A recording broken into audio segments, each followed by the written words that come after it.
नमस्कार दोस्तों, नियम टेक्निकल क्लासेज में सभी का हार्दिक स्वागत। आज की जो क्लास रहने वाली है वह एग्जाम की दृष्टि से महत्वपूर्ण क्लास रहने वाली है। तो आज की जो क्लास है वह किरचॉफ के नियम पर आधारित क्लास रहेगी।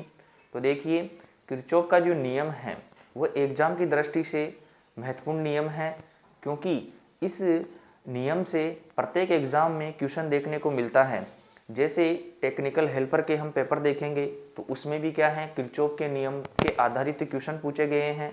तो ये जो नियम है, किरचॉफ का नियम जो हम आज पढ़ेंगे, आज की जो क्लास रहेगी वो महत्वपूर्ण क्लास रहेगी। तो सभी से निवेदन है कि क्लास को पूरा देखें और वीडियो जो है उसे ज़रूर देखें। तो देखिए, आज की जो क्लास रहेगी वो रहेगी किरचॉफ का नियम। अब देखिए, किरचॉफ के नियम के बारे में हम अध्ययन करेंगे और समझेंगे। तो देखिए, किरचॉफ का नियम किसका नियम है? किरचॉफ का नियम। यहां से हम अध्ययन करेंगे किरचॉफ का नियम। तो देखिए, किरचॉफ का जो नियम है, यानी किरचॉफ क्या है, ये एक वैज्ञानिक का नाम है। तो किरचॉफ जो वैज्ञानिक थे उन्होंने नियम दिए। क्या बताया कि उन्होंने कुछ नियम दिए जिसे क्या बोला गया, किरचॉफ का नियम। तो देखिए, किरचॉफ के जो नियम से जो महत्वपूर्ण बिंदु है जो एग्जाम की दृष्टि से हैं उन पर हम चर्चा करेंगे। तो देखिए, यहाँ से क्वेश्चन पूछा जाता है धारा के संबंध में कि किरचॉफ का नियम एसी या डीसी किस पर लागू होता है। तो देखिए, किरचॉफ का नियम जो है एसी व डीसी दोनों पर क्या होता है, लागू होता है। यानी धारा के संबंध में क्वेश्चन पूछा जाता है तो क्या पूछता है, तो यहाँ से देखिए हम पॉइंट के रूप में लिखेंगे। तो देखिए, किरचॉफ का नियम, किरचॉफ का जो नियम है एसी व डीसी दोनों पर लागू होता है। आपसे एग्जाम में पूछा जाए कि किरचॉफ का नियम किस पर लागू होता है, तो देखिए ऑप्शन में देगा एसी व डीसी, उपरोक्त दोनों या इनमें से कोई नहीं। तो देखिए, किरचॉफ का नियम जो है एसी व डीसी दोनों पर क्या होता है, लागू होता है। और यहाँ से देखिए, परिपथ से क्वेश्चन पूछे कि किरचॉफ का नियम ओपन सर्किट पर लागू होता है या बंद परिपथ पर। तो देखिए, किरचॉफ का नियम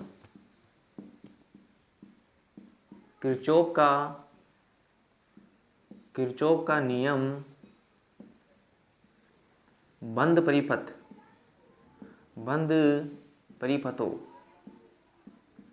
परिपथों पर लागू होता है। क्या होता है, आपसे क्वेश्चन पूछा जाए किरचॉफ का नियम लागू होता है, तो देखिए किरचॉफ का नियम जो है वहां पर ऑप्शन में देगा ओपन सर्किट, बंद सर्किट, शॉर्ट सर्किट। तो इस प्रकार से देखिए, किरचॉफ का जो नियम है वह बंद परिपथों पर क्या होता है, लागू होता है। और यहाँ से देखिए, घटक के रूप में पूछा जाए, एलिमेंट के रूप में पूछा जाए, तो देखिए कौन से एलिमेंटों पर लागू होता है। तो यहाँ से देखिए, किरचॉफ का नियम ये क्या है, इस नियम पर आधारित महत्वपूर्ण बिंदु है जो क्या है, एग्जाम की दृष्टि से इंपॉर्टेंट है। तो देखिए, किरचॉफ का नियम एक्टिव एलिमेंट और पैसिव एलिमेंट, तो देखिए सक्रिय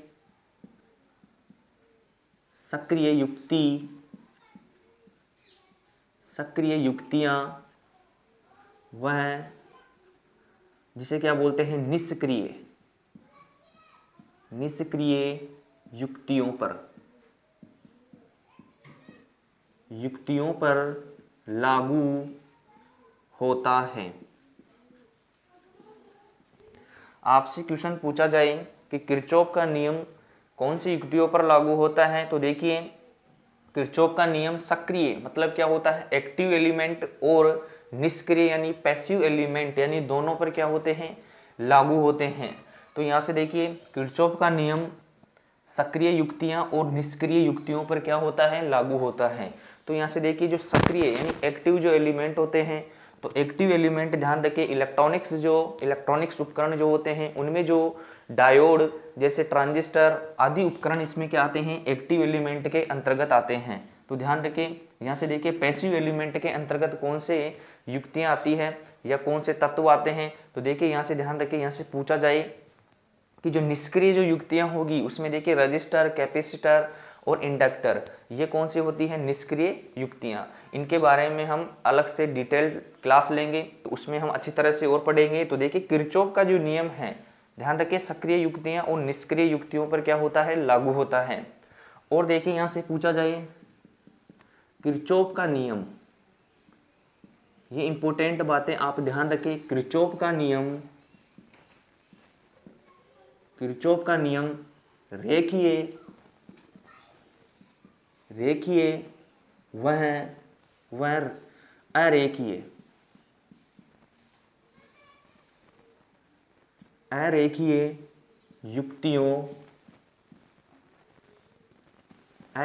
युक्तियों पर क्या होता है, लागू होता है। ये इंपॉर्टेंट बातें यहाँ से ध्यान रखें। देखिए किरचॉफ का नियम जो है रेखीय और अरेखीय जो युक्तियाँ या परिपथ होते हैं उन पर क्या होता है, लागू होता है। तो देखिए रेखीय जो परिपथ होते हैं, रेखीय परिपथों में क्या होता है, जैसे हम देखें प्रतिरोध और रेजिस्टेंस। तो देखिए यहाँ से देखेंगे प्रतिरोध, या जैसे धारा और वोल्टेज में संबंध देखेंगे। तो यहाँ से देखिए करंट और यहाँ से देखिए वोल्टेज। तो जैसे जैसे वोल्टेज बढ़ेगा, यहाँ से देखिए करंट का मान भी क्या होता रहता है, बढ़ता, उसी अनुपात में क्या होता है, बढ़ जाता है। तो ये क्या है, ये एक रेखीय रूप में बढ़ता है। तो यहाँ से ये ध्यान रखें। और अरेखीय परिपथ जो इलेक्ट्रॉनिक जो डिवाइसें होती हैं, वो उसमें जो परिपथ का जो आरेख होता है वो किस प्रकार से रहता है, अरेखीय होता है। तो ये चीज़ें यहाँ से ध्यान रखें। किरचॉफ का नियम जो है रेखीय व अरेखीय युक्तियों पर क्या होता है, लागू होता है। यहाँ से फिर से देखिए, किरचॉफ का नियम एसी व डीसी दोनों पर लागू होता है। किरचॉफ का नियम बंद परिपथों पर लागू होता है। थर्ड बात जो है इंपॉर्टेंट, वो क्या है, किरचॉफ का नियम सक्रिय युक्तियां व निष्क्रिय युक्तियों पर क्या होता है, लागू होता है। किरचॉफ का नियम रेखीय व अरेखीय युक्तियों पर क्या होता है, लागू होता है। अब देखिए यहाँ से, और यहाँ से पूछा जाए, नोट लगाकर देखिए, यहाँ से देखिए इंपॉर्टेंट बात है, किरचॉफ का नियम लागू नहीं होता है। इस प्रकार से पूछा जाए, किरचॉफ का नियम जो है वो लागू नहीं होता है। तो ध्यान रखें, यहाँ से देखिए किरचॉफ का नियम, किरचॉफ का नियम जो है, जिसे बोलते हैं वितरक, जिसे बोलते हैं वितरक पैरामीटर। वितरक जो पैरामीटर होते हैं, डिस्ट्रीब्यूट पैरामीटर जो होते हैं, उन पर क्या होता है, किरचॉफ का नियम जो होता है लागू नहीं होता है। यहां से ध्यान रखिए, क्या नहीं होता है, किरचॉफ का नियम लागू नहीं होता है। कौन से पर, वितरक पैरामीटर, जिसे बोलते हैं डिस्ट्रीब्यूट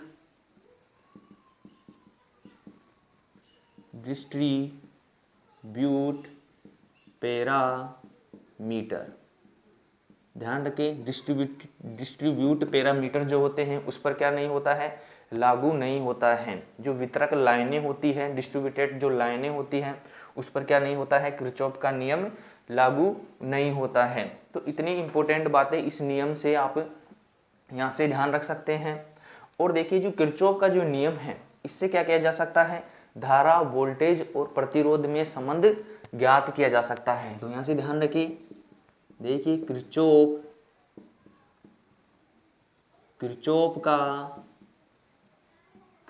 का नियम से प्रतिरोध, धारा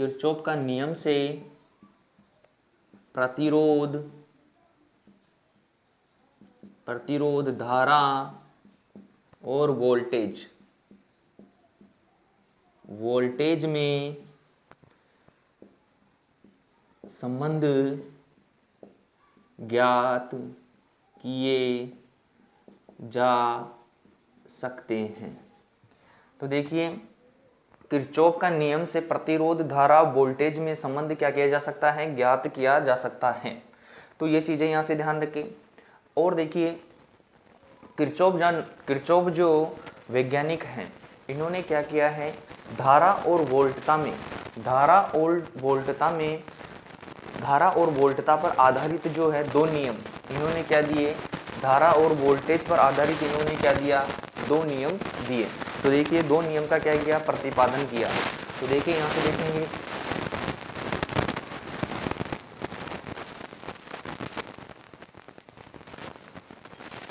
यहाँ से देखिए किरचॉफ जो नामक वैज्ञानिक हैं, यानी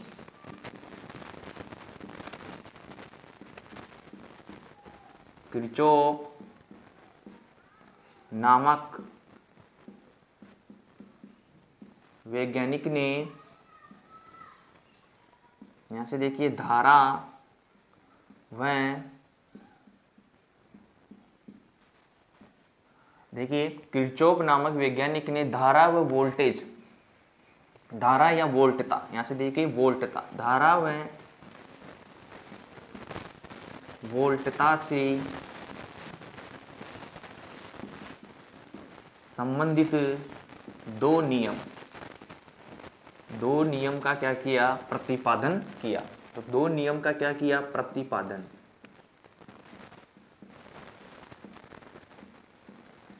तो देखिए पूछा जाए किरचॉफ ने धारा और वोल्टता से संबंधित क्या किया, 2 नियम का प्रतिपादन किया। तो देखिए यहाँ से पूछता है किरचॉफ का जो प्रथम नियम है, किरचॉफ का जो प्रथम नियम है वह कौन सा है। तो देखिए इस नाम से जाना जाता है। तो यहाँ से देखेंगे किरचॉफ का प्रथम नियम, ध्यान रखिए किरचॉफ के जो प्रथम नियम है उसे क्या बोला जाता है, उसे बोला जाता है केसीएल का नियम। क्या बोलते हैं, केसीएल का, किरचॉफ करंट लॉ। क्या बोलते हैं, किरचॉफ करंट लॉ। तो देखिए प्रथम नियम से पूछा जाए क्वेश्चन कि किरचॉफ का जो प्रथम नियम होता है उसे किस नाम से जाना जाता है। तो देखिए किरचॉफ का जो प्रथम नियम होता है वो कौन सा होता है, केसीएल का नियम। तो किरचॉफ का जो प्रथम नियम होता है वो धारा से संबंधित नियम है। इंपॉर्टेंट बात यहाँ से है, किरचॉफ का जो प्रथम नियम है वो क्या है, धारा से संबंधित नियम है। यहाँ से दूसरा देखिए किरचॉफ का दूसरा नियम, द्वितीय नियम या दूसरा नियम। तो देखिए दूसरा नियम जो है वो क्या है, केवीएल, यानी किरचॉफ का वोल्टता नियम, यानी वोल्टेज पर आधारित नियम। तो देखिए यहाँ से पूछा जाए एग्जाम में किरचॉफ का जो दूसरा नियम है वह कौन सा है। तो ऑप्शन में देता है केसीएल, केवीएल, इस प्रकार से वह एग्जाम में क्वेश्चन देता है और ऑप्शन देके क्वेश्चनों को पूछता है। तो देखिए किरचॉफ का जो दूसरा नियम है वो क्या है, केवीएल। केवीएल क्या होता है, किरचॉफ वोल्टेज लॉ। तो ये चीजें यहाँ से ध्यान रखिए। तो देखिए आज हम अध्ययन करेंगे किरचॉफ का प्रथम नियम, इसके बारे में अच्छी तरह से हम अध्ययन करेंगे। तो देखिए और किरचॉफ का दूसरा नियम के बारे में अध्ययन करेंगे। तो देखिए किरचॉफ का फर्स्ट नियम और सेकंड नियम जो है वो क्या है। तो यहाँ से देखेंगे इंपॉर्टेंट बातें हैं। तो यहाँ से देखिए किरचॉफ का प्रथम नियम और सेकंड नियम देखेंगे।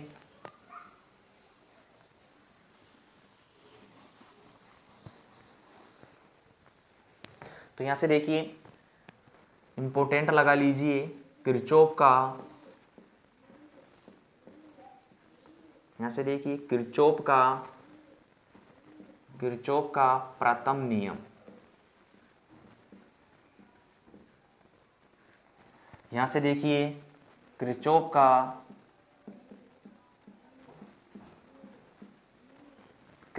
का द्वितीय नियम। यहां से हम इंपॉर्टेंट दोनों जो नियम हैं इनसे एग्जाम की दृष्टि से महत्वपूर्ण जो पॉइंट होते हैं उन पर हम अध्ययन करेंगे। तो देखिए यहां से आप वीडियो को एंड तक जरूर देखें क्योंकि यहां से महत्वपूर्ण बातें आपको सीखने को मिलेगी। तो देखिए तो यहां से देखिए किरचॉफ का जो प्रथम नियम है ये कौन सा है, किरचॉफ के जो प्रथम नियम जो होता है इसे क्या बोला जाता है, केसीएल। यहां से देखिए केसीएल का नियम। यहां से क्वेश्चन पूछता है, अभी देखा हमने कि केसीएल का नियम जो है वो किरचॉफ का क्या है, प्रथम नियम है। यहां से देखिए किरचॉफ का जो द्वितीय नियम है वो क्या है, किस पर आधारित है। तो देखिए किरचॉफ का वोल्टेज नियम यानी केवीएल का केवीएल का नियम। क्या है? केवीएल का नियम।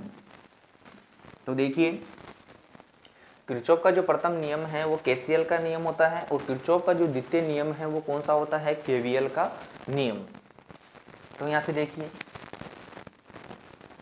अब यहां से देखिए किरचॉफ का जो नियम होता है, इंपॉर्टेंट बात यहां से है, किरचॉफ का जो नियम होता है वो किस पर लगता है? नोड पर, संधि पर। तो यहां से देखिए किरचॉफ का जो नियम है वो किस पर लगता है? देखिए संधि पर। किस पर लगता है? संधि पर। यहां से देखिए नोड पर, यहां से देखिए संधि पर, नोड पर या जंक्शन पर। अभी देखेंगे जंक्शन पर, देखिए संधि पर, नोड पर, जंक्शन पर या बिंदु पर। तो देखिए किरचॉफ का जो प्रथम नियम है उसे देखिए संधि का नियम भी बोलते हैं, नोड का नियम भी बोला जाता है और जंक्शन का नियम भी बोला जाता है और बिंदु का नियम भी बोला जाता है। तो देखिए यहाँ से देखेंगे प्रथम नियम से जो संधि, नोड, जंक्शन, ये बिंदु क्या होते हैं? देखिए दो या दो से अधिक शाखा है जिस बिंदु पर आकर मिलती है। जैसे देखिए, जैसे ये कोई रेजिस्टेंस जुड़ा हुआ है, ये इससे इस बिंदु पर आकर मिल रहा है। यहाँ से देखिए ये कोई रेजिस्टेंस है, ये इस बिंदु पर आकर मिल रहा है। और यहाँ से देखिए ये कोई रेजिस्टेंस है, ये इस बिंदु पर आकर मिल रहा है। तो देखिए ये जो बिंदु है ये क्या है? ये क्या होती है? संधि, यानी संधि या संगम, जहाँ पर दो या तीन शाखाओं का क्या होता है? संगम होता है। उसे क्या बोला जाता है? संधि बोला जाता है। इसे ही नोड बोलते हैं, इसे ही जंक्शन बोलते हैं, इसे ही क्या बोलते हैं? बिंदु बोला जाता है। तो ये चीज़ें यहाँ से ध्यान रखें कि संधि पर, नोड पर, जंक्शन पर और बिंदु पर किरचॉफ का नियम क्या होता है? लागू होता है। यहाँ से देखेंगे किरचॉफ का जो द्वितीय नियम जो होता है, किरचॉफ का जो सेकंड लॉ है वो किस पर आधारित है? वोल्टेज पर आधारित है। तो देखिए किरचॉफ का जो द्वितीय नियम है वो देखिए वो क्या होता है? वह लूप पर लागू होता है। किस पर होता है? लूप पर, लूप पर या जाल पर, लूप पर या जाल पर या मेष पर। मेष पर क्या होता है? लागू होता है, लागू होता है और इस नाम से इस नियम को क्या करा जाता है? जाना जाता है। तो यहाँ से देखिए लूप का नियम, जाल का नियम, मेष का नियम क्या होता है? किरचॉफ का द्वितीय नियम कहलाता है। तो इतनी बातें आप यहाँ से ध्यान रखिए। अब देखिए लूप क्या होता है, लूप के बारे में हम देखेंगे। तो देखिए लूप, लूप क्या होता है? तो जैसे देखिए ये कोई सर्किट है, यहाँ से समझने का प्रयास करिए। ये कोई सर्किट है, यहाँ से क्या लगा हुआ है? कोई वोल्टता स्रोत लगा हुआ है। तो देखिए ये इस सर्किट का देखिए ए बिंदु है, ये इस सर्किट का हम बी लगा देते हैं, इसे हम सी मान लेते हैं और इसे हम डी मान लेते हैं। तो यहाँ से देखिए परिपथ, यानी परिपथ बिंदु कौन से होंगे? तो यहाँ से देखिए परिपथ के बिंदु, पहले देखेंगे हम परिपथ के बिंदु। परिपथ किसे बोला जाता है? परिपथ की बिंदु देखेंगे। परिपथ के बिंदु आपको यहाँ से समझ में आएगा। तो देखिए यहाँ से देखेंगे लूप के बिंदु, लूप के बिंदु, परिपथ के बिंदु और लूप के बिंदु देखेंगे जो क्या है? इंपॉर्टेंट है। तो देखिए लूप, यहाँ से देखेंगे परिपथ के बिंदु। तो देखिए परिपथ के बिंदु देखेंगे तो ए, बी, सी और डी, ये क्या है? परिपथ के बिंदु। तो देखिए ए, बी, सी और डी। यहाँ से देखिए फिर से ए, बी, सी और डी, ये क्या है? परिपथ के बिंदु।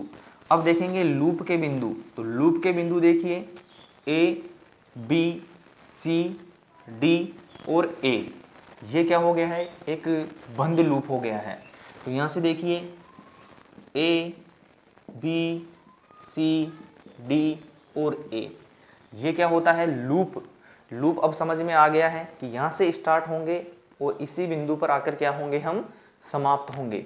तो यहाँ से देखिए लूप जो है, लूप का जो बिंदु है वो कौन सा होगा, ए बी सी डी और ए, तो इसे बोलेंगे लूप। परिपथ बिंदु कौन से होंगे, ए बी सी और डी, तो ये क्या है, परिपथ बिंदु। तो यहाँ से ये ध्यान रखें।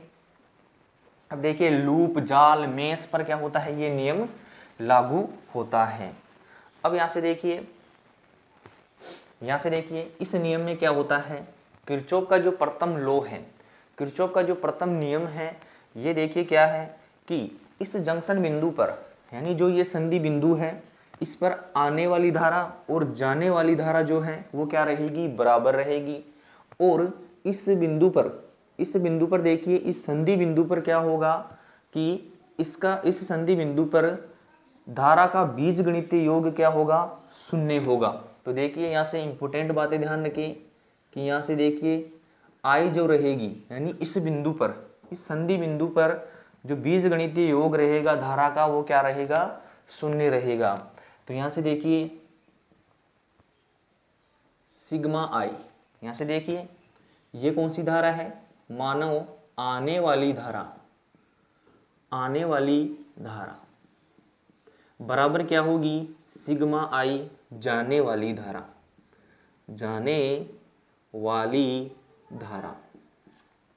यहां से देखिए आने वाली धारा व जाने वाली धारा क्या रहेगी, बराबर रहेगी। इस बिंदु पर क्या रहेगा, आने वाली धारा और जाने वाली धारा क्या रहेगी, बराबर रहेगी। और यहां से देखिए, यहां से देखेंगे वोल्टता नियम, यानी केवीएल का जो नियम है, इसमें क्या ध्यान रखना है, यहाँ से देखिए सिग्मा आई यानी जो वोल्टेज का बीजगणितीय योग है वो क्या रहेगा, शून्य। क्यों, क्योंकि दूसरा नियम किस पर आधारित है, वोल्टेज पर आधारित है। तो यहाँ पर देखिए वोल्टेज का बीजगणितीय योग क्या रहेगा, शून्य रहेगा। यहाँ से देखिए ये किस पर आधारित है, करंट पर आधारित है। तो देखिए ये इस पर धारा का बीजगणितीय योग क्या रहेगा, शून्य रहेगा। तो यहाँ से देखिए आने वाली धारा व जाने वाली धारा का, जो आने वाली धारा व जाने वाली धारा क्या रहेगी, बराबर रहेगी। यदि ये नियम, यदि इस बिंदु का यदि ये पालना करती है, यानी इस बात की यदि ये संधि पर यदि ये सत्यापन हो रहा है, तो ये क्या है, ये नियम सही रहेगा। तो यहाँ से देखिए जैसे इस यहाँ से आ रही है 2 एम्पियर, और देखिए यहाँ इस बिंदु से जा रही है 1 एम्पियर, और इस यहाँ से जा रही है 1 एम्पियर। यदि इस प्रकार से हो जाए तो ये नियम क्या होगा, लागू होगा। तो आने वाली धारा व जाने वाली धारा क्या रहेगी, बराबर रहेगी। तो इतनी बातें आप यहाँ से ध्यान रखें। और देखिए यहाँ से इंपॉर्टेंट एग्जाम की दृष्टि से क्वेश्चन पूछा जाता है, टेक्निकल हेल्पर में भी पूछा गया है कि देखिए किरचॉफ का जो फर्स्ट जो लॉ है, फर्स्ट नियम है, ये किस पर आधारित है, तो आवेश संरक्षण पर आधारित। तो देखिए यहाँ से पूछता है आवेश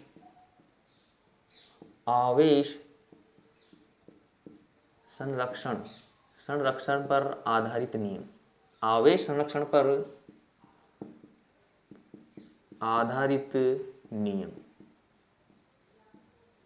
और यहां से देखिए क्या है, आवेश संरक्षण पर आधारित नियम। यहां से देखिए केवीएल का जो नियम है, किरचॉफ का जो वोल्टेज नियम है, वह किस पर आधारित है। तो देखिए यहां से पूछा जाए तो देखिए ऊर्जा संरक्षण का नियम, ऊर्जा संरक्षण का नियम पर आधारित क्या है, यहां से देखिए ऊर्जा संरक्षण का नियम पर आधारित। और देखिए यहां से पूछा जाए, एक होता है द्रव्यमान संरक्षण, द्रव्यमान संरक्षण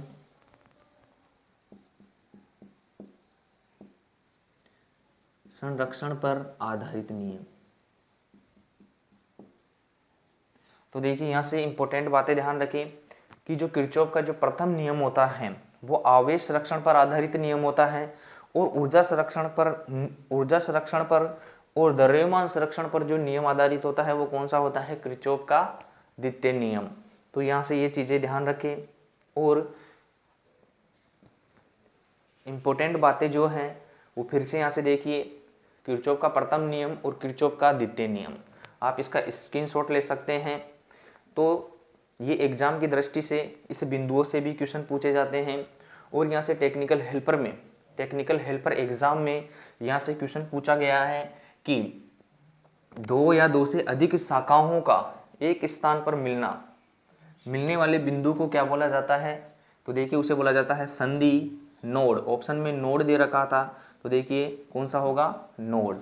तो देखिए संधि पर, नोड पर, जंक्शन पर, इस प्रकार से पूछा गया। और देखिए यहाँ से पूछा गया था एक बंद लूप, जो एक यानी इन तत्वों के एक बंद सर्किट को क्या बोला जाता है? तो उसे बोला जाता है लूप, जाल या मेष। ध्यान रखें, इतनी बातें आप यहाँ से ध्यान रख सकते हैं। अब देखेंगे अपन किरचॉफ का प्रथम नियम जो है उसका सत्यापन देखेंगे कि आने वाली धारा व जाने वाली धारा जो है वो किस प्रकार से बराबर होती है और किस प्रकार से बराबर रहती है। तो यहाँ से देखिए, यदि आपको वीडियो पसंद आ रहा है तो वीडियो को लाइक जरूर करें और इस वीडियो को अपने दोस्तों के साथ शेयर जरूर करें। अब देखिए यहाँ से देखेंगे किरचॉफ का जो केवीएल नियम है यानी धारा नियम। तो यहाँ से देखिए, यहाँ से लिख सकते हैं KCL। तो देखिए KCL नियम का जो सत्यापन है वो देखेंगे कि देखिए यहाँ से देखिए कोई इस प्रकार से क्या है,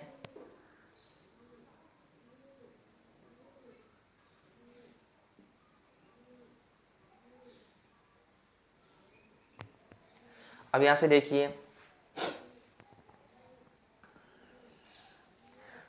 देखिए, यहाँ से आ रही है मानो 12 एम्पियर। क्या हो रही है? 12 एम्पियर इस बिंदु से इसमें आ रही है।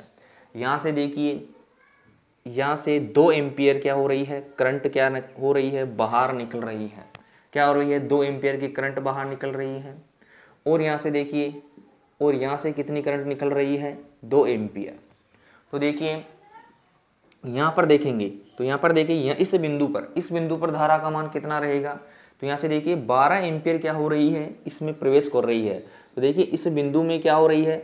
12 एम्पियर की करंट जा रही है। और देखिए इस बिंदु से 2 एम्पियर की करंट निकल रही है और इधर देखिए इस बिंदु से 2 एम्पियर की करंट निकल रही है। यानी टोटल करंट जो है इस बिंदु से बाहर जाने का मतलब देखिए बाहर निकल रही है। तो इसमें से क्या होगा? इस धारा में से इस दोनों धाराओं के योग को क्या कर देंगे? घटा देंगे। क्यों? क्योंकि ये धारा जो हो रही है इस बिंदु से बाहर निकल रही है। बाहर निकलने वाले को क्या कर दिया जाता है? घटा दिया जाता है। और इस बिंदु पर आने वाले को क्या कर दिया जाता है? ऐड कर दिया जाता है। तो यहाँ से देखिए 12 एम्पियर इस बिंदु में आ रही है। तो यहाँ से देखिए 2 एम्पियर बाहर हो रही है, यहाँ से 2 एम्पियर। तो कितनी एम्पियर करंट बाहर हो रही है? 4 एम्पियर। तो देखिए अब यहाँ पे जो करंट फ्लो होगी वो कितनी होगी? 8 एम्पियर। कितनी होगी? 8 एम्पियर। अब फिर देखिए आगे चलते हैं। यहाँ से देखिए इस बिंदु और इस बिंदु पर देखेंगे।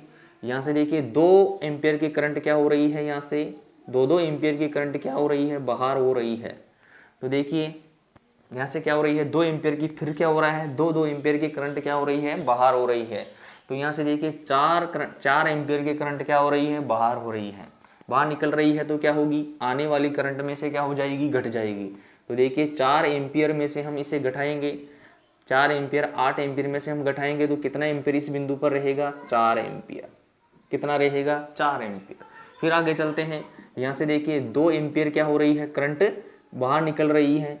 और देखिए यहाँ से इस बिंदु पर 4 एम्पियर की करंट क्या हो रही है? इस बिंदु में आ रही है। और यहाँ से देखिए 2 एम्पियर की करंट इस बिंदु से क्या हो रही है? बाहर निकल रही है। तो देखिए 2 एम्पियर और इधर क्या हो रहा है? 2 एम्पियर। तो देखिए बाहर निकल रही है। तो देखिए यहाँ पर क्या होगा? इस बिंदु पर देखिए क्या हो जाएगा? धारा का मान क्या हो जाएगा? 0। क्या हो जाएगा? इस बिंदु पर धारा का मान 0 हो जाएगा। तो देखिए आने वाली धारा व जाने वाली धारा क्या होनी चाहिए? बराबर रहनी चाहिए। तो देखिए इस बिंदु पर कितनी एम्पियर की करंट आ रही है? 12 एम्पियर की। और यहाँ से देखिए जाने वाली धाराएं कितनी है? 12 एम्पियर की। तो ये क्या है? ये नियम सही है। तो यहाँ से देखिए जैसे और समझते हैं, जैसे इस प्रकार से कोई सर्किट है, यहाँ पर कुछ रेजिस्टेंस है और यहाँ पर कुछ रेजिस्टेंस है। तो देखिए यहाँ पर क्या होगा, जैसे यहाँ पर 10 एम्पियर की करंट क्या हो रही है, फ्लो हो रही है, तो इस बिंदु पर भी क्या होनी चाहिए, 10 एम्पियर की करंट फ्लो होनी चाहिए। यानी आने वाली धारा व जाने वाली धारा क्या रहनी चाहिए, बराबर रहनी चाहिए। जैसे प्रतिरोध का कुछ अनुपात इस प्रकार से बांटा गया है कि इसमें कितनी एम्पियर जा रही है, 4 एम्पियर, और इसमें कितनी जा रही है, 6 एम्पियर। तो देखिए यहाँ से ये जो 10 एम्पियर है ये 2 शाखाओं में बट गई। फिर जाके देखेंगे आगे क्या हो रही है, एक शाखा में क्या हो रही है, मिल रही है। यानी एक ही बिंदु पर जाकर क्या हो रही है, इधर से 4 एम्पियर करंट जा रही है, इधर से देखिए कितनी करंट जा रही है, 6 एम्पियर की। तो दोनों जाके देखिए इस बिंदु पर पूछा जाए तो कितनी होगी, 10 एम्पियर। तो आने वाली धारा व जाने वाली धारा क्या होनी चाहिए, बराबर रहनी चाहिए। तो इस नियम से ये ध्यान रखें। अब देखेंगे यहाँ से धारा विभाजन का नियम। तो देखिए यहाँ से इंपॉर्टेंट नियम है धारा विभाजन का नियम। तो देखिए धारा विभाजन का नियम, एक बार यहाँ से देखते हैं, कैमरे को चेक करते हैं। तो एक सेकंड रुकिए, सही है, चलते हैं। देखिए धारा विभाजन का नियम। तो देखिए धारा विभाजन का नियम जो होता है वो क्या होता है, तो इसे समझेंगे। तो जैसे यहाँ पर देखते हैं, यहाँ से कितनी एम्पियर जा रही है, 12 एम्पियर करंट फ्लो हो रही है। तो यहाँ से देखिए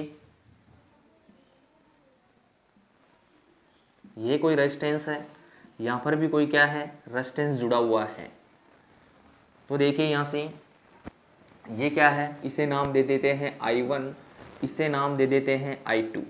तो यहाँ से देखिए, अब यहाँ से देखिए इसे दे देते हैं, यहाँ से देखिए सॉरी 2 ओम का, और ये क्या है, 4 ओम का। क्या है समझने के लिए देखिए, यहाँ से 12 एम्पियर की करंट फ्लो हो रही है। यहाँ से देखिए 2 भागों में बट रही है, I1 और I2। तो यहाँ से देखिए ये क्या है, I3, इसे बोल देते हैं I3। अब देखिए यहाँ से पूछा जाए कि I1 धारा का मान क्या होगा, I1 यहाँ से पूछा जाए अपन को I1 का मान क्या होगा, और यहाँ पर वोल्टेज का मान दे नहीं रखा है। तो यहाँ से देखिए I1 का मान हम निकालेंगे। तो देखिए धारा विभाजन नियम जो है वो किस प्रकार से है, तो यहाँ से देखिए I1 हम निकालेंगे। तो देखिए टोटल करंट कितनी आ रही है, 12 एम्पियर। तो देखिए यहाँ से लिखेंगे I क्या है, टोटल करंट। तो यहाँ से देखिए, अब यहाँ से देखिए धारा और प्रतिरोध में किस प्रकार से संबंध रहता है, एक दूसरे के विलोमानुपाती। तो इसमें देखिए ये मान लीजिए R1 है, ये मान लीजिए R2 है। तो यहाँ से देखिए धारा विभाजन जो नियम है इसमें क्या लेंगे कि धारा और प्रतिरोध में क्या होता है, विलोम का संबंध रहता है। तो यहाँ से देखिए I1 पर हम धारा निकाल रहे हैं, तो रेजिस्टेंस कौन सा लेंगे, R2 का। कौन सा लेंगे, R2 का। ये बातें इंपॉर्टेंट यहाँ से ध्यान रखें। यहाँ से देखिए R2 का लेंगे, और नीचे जो लेंगे वो क्या लेंगे, total resistance R1 plus R2, यानी टोटल रेजिस्टेंस लेंगे। तो यहाँ पर देखिए I1 निकालेंगे, I1 करंट निकालेंगे, तो टोटल करंट देखिए कितनी है, 12 एम्पियर। यहाँ से देखिए R2 कितना है, 4 एम्पियर। कितना है, 4 ओम, सॉरी 4 ओम है। रेजिस्टेंस का मान किस में लेना है, ओम में। तो ये क्या है, 4 ओम। यहाँ से देखेंगे दोनों का, यानी नीचे देखेंगे दोनों का योग जो होगा वो कितना होगा, देखिए 2 + 4। तो यहाँ से देखिए I1 जो होगी वो कितनी होगी, 12 × 4/6।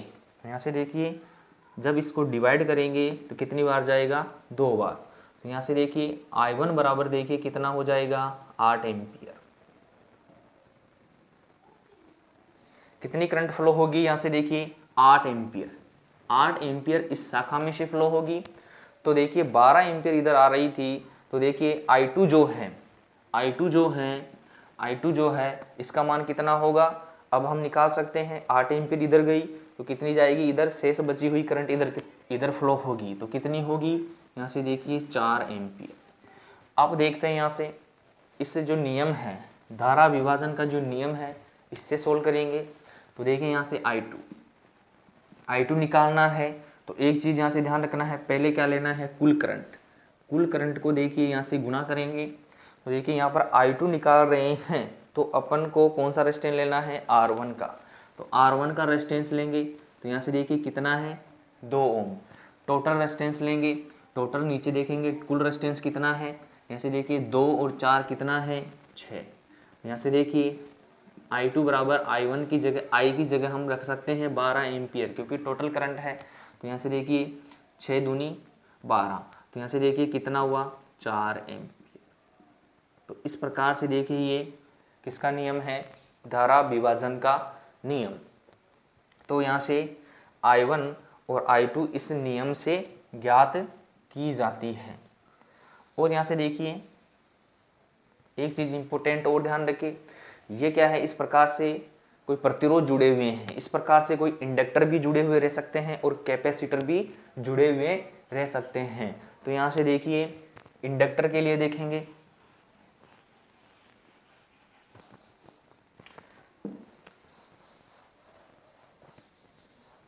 यहाँ से देख लीजिए, इंपॉर्टेंट है, आप इसे नोट कर सकते हैं। तो यहाँ से देखिए प्रतिरोध के लिए,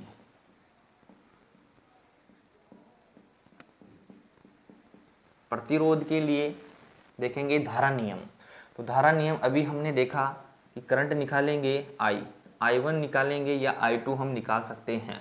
तो देखिए यहाँ से टोटल करंट लेंगे, इसके बाद में क्या लेंगे, विपरीत का रेजिस्टेंस। तो देखिए कौन सा होगा, R2। तो यहाँ से देखिए R1 प्लस R2, ये हम इस प्रकार से लेंगे।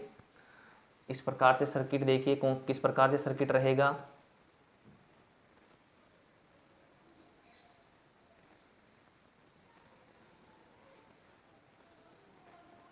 इस प्रकार से रेजिस्टेंस का सर्किट रह सकता है। इसमें देखिए I1 करंट फ्लो होगी, इसमें कौन सी होगी, I2।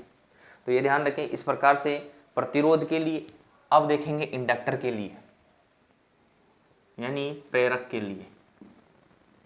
तो यहाँ से देखिए प्रेरक को किससे दर्शाया जाता है, L से। रेजिस्टेंस को किससे दर्शाया जाता है, R से। तो इंडक्टर में देखेंगे तो इंडक्टर का सर्किट देखिए,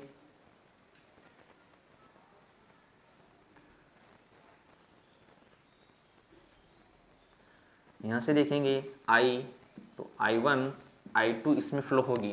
तो देखिए ये क्या है, L1, ये क्या है, L2। तो यहाँ से देखिए यहाँ पर क्या है, R1, ये क्या है, R2।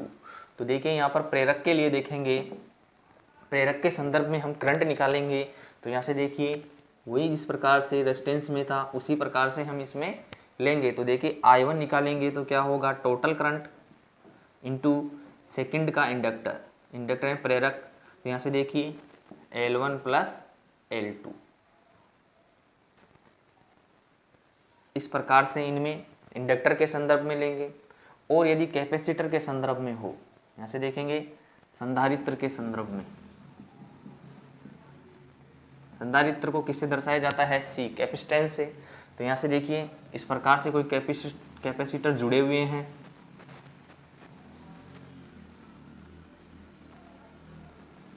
तो देखिए यहाँ से निकालेंगे I1। तो देखिए यहाँ से I1, सॉरी ये क्या है, टोटल करंट। ये देखिए I1, ये क्या है, I2, ये क्या है, C1 और C2। अब यहाँ से इम्पोर्टेंट, यहाँ से ध्यान रखें, क्योंकि जब कैपेसिटर होते हैं, कैपेसिटर का क्या लिया जाता है, कुल टोटल कैपेसिटेंस कैसे निकालते हैं, प्रतिरोध के विलोम निकाला जाता है। तो यहाँ से देखिए करंट जो लेंगे I1 यहाँ पर निकालेंगे। तो देखिए टोटल करंट बराबर यहाँ पर क्या लेंगे, उसी शाखा में, क्योंकि यहाँ पर क्या हो रहा है, विपरीत हो रहा है। रेजिस्टेंस का क्या हो रहा है, कैपेसिटेंस विपरीत होता है। तो देखिए कैपेसिटेंस का जो हम टोटल कैपेसिटेंस निकालते हैं वो किस प्रकार से निकालते हैं, जैसे कोई कैपेसिटेंस सीरीज में जुड़े हुए हैं तो उसे प्रतिरोध के समांतर क्रम के फॉर्मूले के आधार पर उसे निकाला जाता है। और यहाँ से देखिए ये पैरेलल में जुड़े हुए हैं तो इनको क्या किया जाता है, प्रतिरोध के सीरीज क्रम के अनुसार में इनको सोल्व किया जाता है। तो देखिए ये पैरेलल में जुड़े हुए हैं तो यहाँ पर देखिए कैपेसिटेंस जुड़ जाता है। तो ध्यान रखिए यहाँ पर क्या लेंगे, उसी शाखा में लेंगे। क्यों, क्योंकि यहाँ पर क्या है, प्रतिरोध का विलोम है। तो देखिए पहले से ही क्या है, ये प्रतिरोध का विलोम। तो यहाँ पर इस करंट में यानी I1 निकाल रहे हैं तो इसी शाखा का क्या लेंगे, कैपेसिटेंस। तो देखिए यहाँ पे लेंगे C1, यहाँ से देखिए C1 और टोटल कैपेसिटेंस। तो इस प्रकार से हम यहाँ से धारा विभाजन का नियम से हम ज्ञात कर सकते हैं। तो यहाँ से हम इस प्रकार से करंट क्या की जाती है, ज्ञात की जाती है। तो देखिए अगली जो क्लास रहेगी वो वोल्टता पर आधारित रहेगी और इससे देखिए यहाँ से क्वेश्चन पूछ लेता है सर्किट बनाकर। जैसे यहाँ पर देखिए इम्पोर्टेंट क्वेश्चन किस प्रकार से पूछता है वो देख लेते हैं। अगली क्लास जो रहेगी वो KVL पर रहेगी और अच्छी तरह से हम पढ़ेंगे। तो देखिए यहाँ पर देखेंगे कि जैसे इस प्रकार से कोई सर्किट बना हुआ है,